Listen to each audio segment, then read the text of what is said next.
I'm going to now talk about then the difference between your work and your job. Very quickly, please make notes here. First of all, think beyond your job. Say that with me. Think beyond your job. Say it loud. Think beyond your job. Tell your neighbor right in their face. Think beyond your job. Listen, most people are depressed when they get fired because they did not think beyond their jobs. There's life after your job. There's life after retirement. And believe me, nothing is more dangerous today than retiring. Because, you know, when your great-grandfather used to retire, you know, you retired at 65 and you're dead at 70. Today, because of the increase in medical science, you can live to be 80 to 85 average. If you retire at 60, how many years you got left? 25 years more, and you are retired.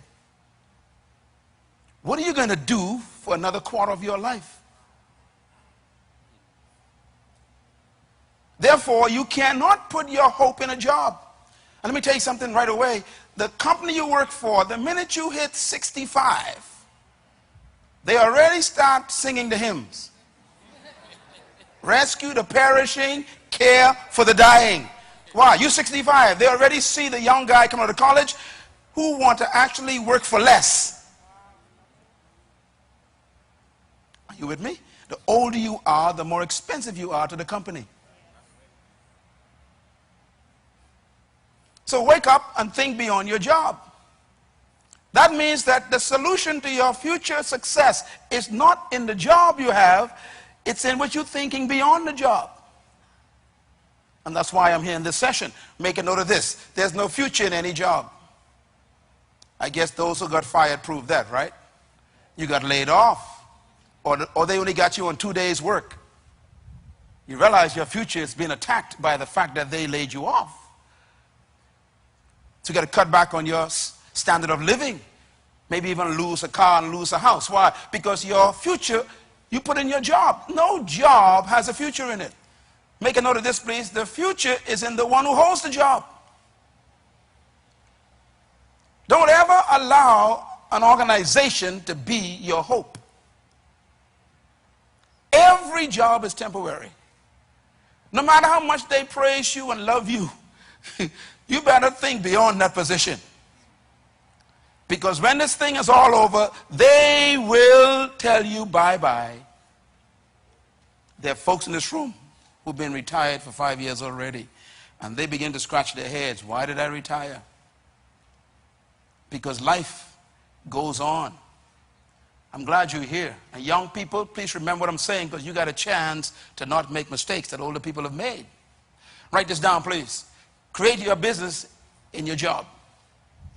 Now, I'm going to explain this in a minute, how this works, because you must make yourself indispensable by refining the value you are to that job. Now, you can't really depend on a job, but you can actually make yourself so valuable that you're the last one they want to let go. And how do you make yourself valuable to a job? You become indispensable. How? By refining your gift on the job. In other words, you make yourself so important to the company by investing in your own gift that they don't want you to go. You know, every job I've ever had, if I can remember far back as I can, they always wanted me to stay. The last one I resigned from was from the government. I used to work for the Ministry of Education. Then I was moved down to public personnel, and I worked with the Deputy Prime Minister years ago, the late Sir Clement Maynard. And I resigned 5 times. Why? They kept refusing my resignation. Why? They said, we don't want you to leave the system because you work effectively, they said. You remember Daniel? You should read the book of Daniel sometime. Daniel made himself so valuable, the king said he was an excellent worker, and no one wanted to get rid of Daniel. There are some people who can't wait till you leave. Why? You're not an asset. You are a deficit to the company. There are supervisors praying for you to resign. Why? You are not a help to the company. You've made yourself a problem rather than a solution. When there's a downsizing taking place in an economy like this, the first person to let go is the one who caused all the problems. That's probably why some people are fired, because you think it was, no, they are happy for the crisis.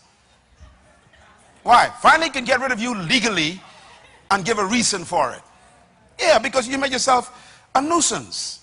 But if you make yourself indispensable by serving your gift with quality and becoming more and more valuable by solving problems for people, they won't let you go. As a matter of fact, I'm going to show you before we end this session that the key to becoming prosperous is solving problems.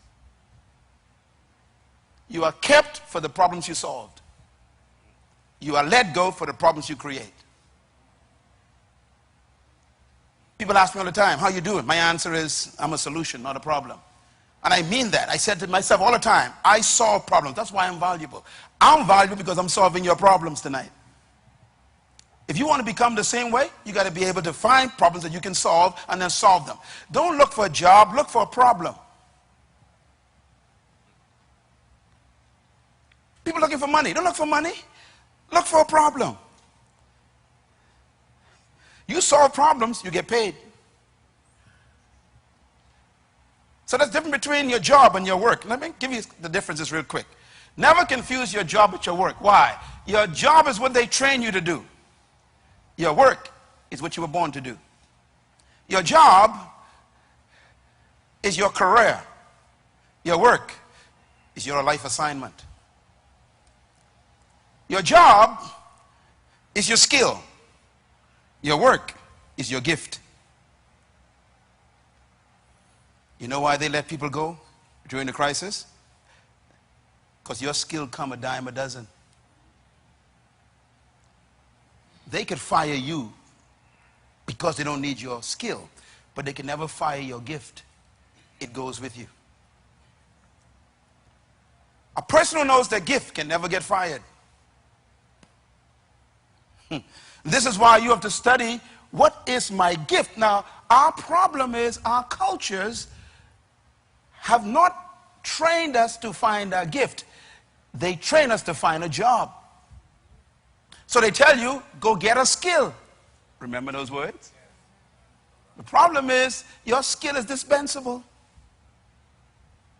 Who told you I can need your skill all along? Plus, if I've been using your skill for 20 years and now you are making $30,000 a year, and a young guy came out of college with a more refined skill in your area, he only wants 25. You're gone. In other words, skills are dispensable. But gifts can never be taken away. Write this down, please. Your work, you can retire from your job, but you can't retire from your work. I've never seen a fish who says, I tired swimming. I retire. I don't swim no more. I've never seen a bird that says, I retire from flying. I've never seen a seed that says, I retire from bringing forth a tree. In other words, you never retire from your gift. You can retire from your work, from your job, rather, from your skill. And many people in this room are actually suffering right now because they retired from their skill. You was a secretary, no one wants you anymore. You're a skillful secretary, but they don't want secretaries. So your skill has become your curse. 20 years of experience as a secretary. I mean, you know everything about clerical stuff. The people don't want your skill. So you better find something else, which is your gift. Make a note of this, please. Jobs prepare you for your work. Say it loud. Jobs prepare you for your work. While you are on a job, learn as much as you can, because my justification for a job is simple. Jobs are opportunities where you are paid to learn. Can I say it again? Jobs are gifts that God gave you to be paid to learn. Don't always try to get a job you really want. Get the one that's available. And don't always think you want a job that will only suit what you really like to do. Get a job that's available. Why? Let them pay you to learn some new skills, some new experiences, to meet some new people. How many people have helped me who I used to work with years ago, and that relationship still lasts, and now they are managers of a bank, and we used to work in a warehouse together. So now that relationship has actually opened doors for me to get a loan because I worked at that warehouse. My friend is the manager. See, sometimes your job is not to give you money, it's to give you relationships. So don't always go for a job because of money. Most folks don't have a job today because they're looking for the right money. It ain't money. that brings the job importance. What makes the job important is that you can get paid to learn something and to also learn people. Is this clear? All right. Make a note of this, please. The power of work. Jobs are temporary, but work is permanent. You know, the work of a fish is swimming. Swimming in a certain part of the pool is his job. If you took the fish out of the pool and put him in a pond, have you taken away his ability to swim?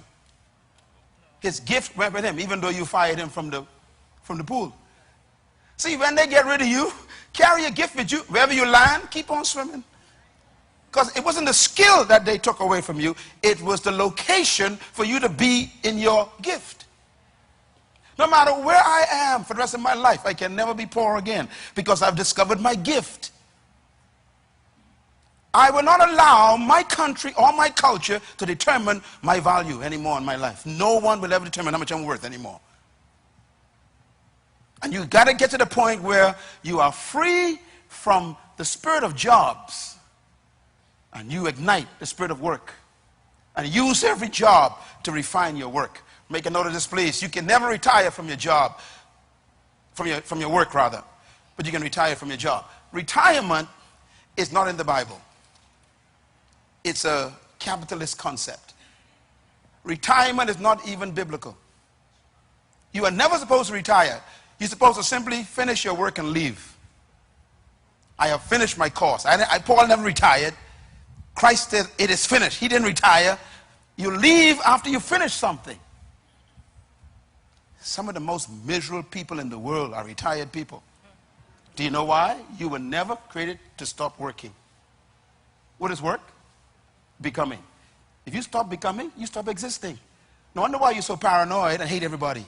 Because you ain't being yourself lately. People who live long are those who have found something that they love to do all their lives. If you can't wait to get rid of your job, it's because it's not your work. Number 4, your work protects you from your job. Write that down.